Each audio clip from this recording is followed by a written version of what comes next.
प्रिय विद्यार्थियों, साइंस की ऑनलाइन क्लासेज में आपका फिर से स्वागत है। आज फिर कक्षा 8 के लिए 8 स्टैंडर्ड के लिए मैं आपका जो बचा हुआ वीडियो था, पहले हमारा जंतु में जनन चल रहा था, वही स्टार्ट है, अभी कंप्लीट नहीं हुआ। आज हम भ्रूण परिवर्तन के बारे में जानकारी करेंगे। भ्रूण कैसे बढ़ता है, जरायुज और अंडज प्रजनन किसे कहते हैं, अंडज और जरायुज किसे कहते हैं, कुछ उसके बाद एक्स्ट्रा जानकारी जो आगे की प्राप्त करेंगे। पिछले अध्याय में हमने पढ़ा था कि नर जननांग कौन से हैं, मादा जननांग कौन से हैं, संलयन की अभिक्रिया कैसे होती है, जीव कैसे उत्पन्न होता है ना, और बाह्य निषेचन किसमें होता है, आंतरिक निषेचन कैसे होता है। ये कई प्रकार की जानकारी हमने प्राप्त की थी।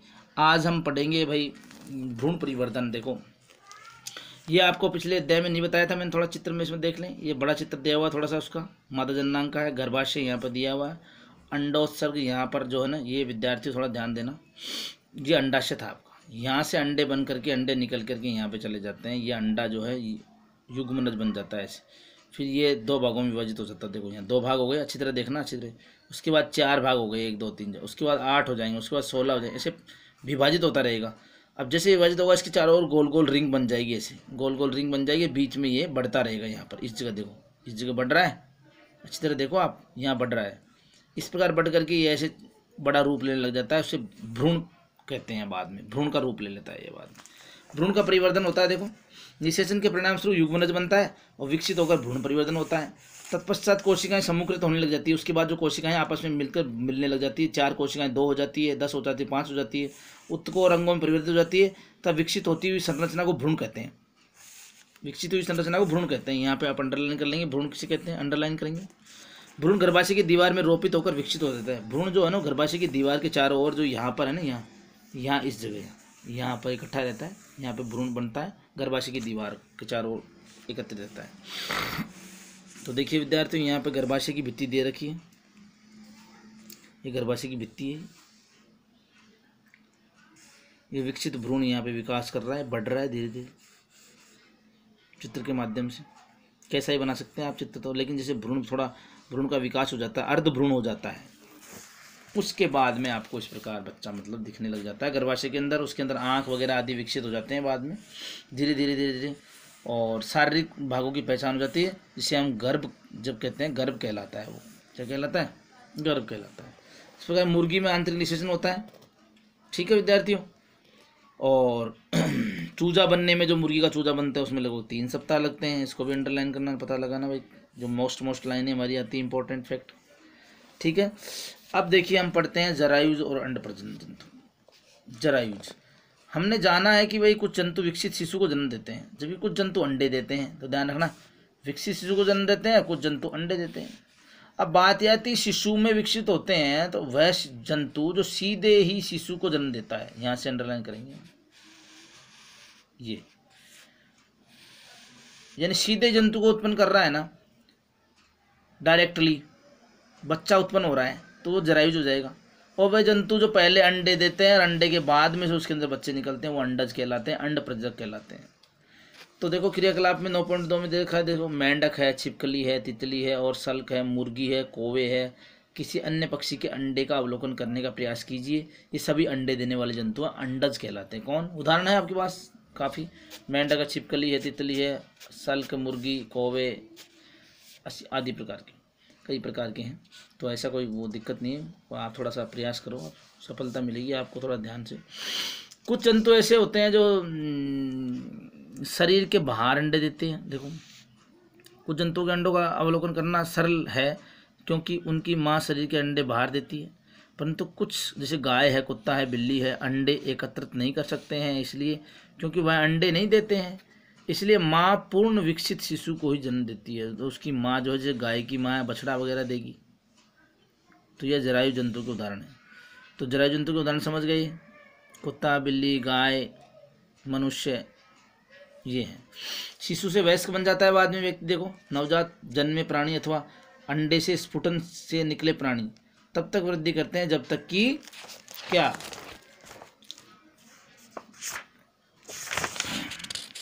देखो विद्यार्थियों, जब तक कि वयस्क नहीं हो जाते हैं। कुछ जंतुओं में नवजात जंतु वयस्क से बिल्कुल अलग दिखाई पड़ते हैं, जैसे कि सबसे पहले रेशम कीट का चक्रण आप देखें, थोड़ा ध्यान दें, तो पहले लार्वा द्वारा इल्ली, इल्ला से प्यूपा, प्यूपा से बाद में वयस्क बनता है। 4 पीढ़ियाँ गुजर, 1 2 3 4 भागों में गुजरता है।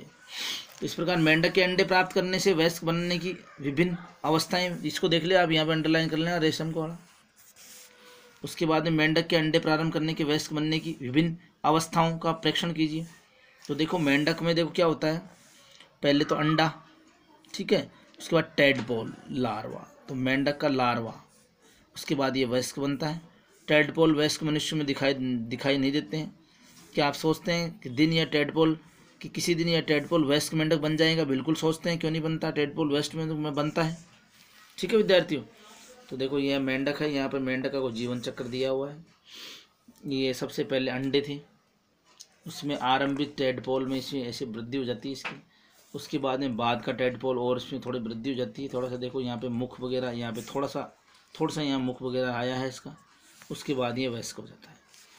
ठीक है विद्यार्थी, वो हमने लैंगिक जन्म पढ़ा था। अब अलैंगिक जन्म में क्या होगा, देखो अलैंगिक जन्म देखो, अब तक हमने जन्म प्रक्रम का अध्ययन कर चुके हैं, जंतुओं में पढ़ा है, अब हम परिचित हैं।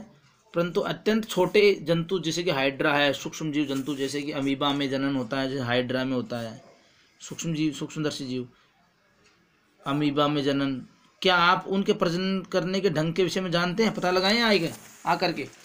देखिए यहाँ पर ये हाइड्रा में मुकुलन, जैसे ये हाइड्रा है, इसके बाद में यहाँ पर देखो ये फिर यहाँ पे एक वैसा ही हाइड्रा दूसरा स्फुटित हो गया, फिर ये इसका दूसरा चिपक गया, बड़ा बन गया। इस प्रकार देखो वैसी ही क्रिया आपकी दूसरी उत्पन्न हो गई।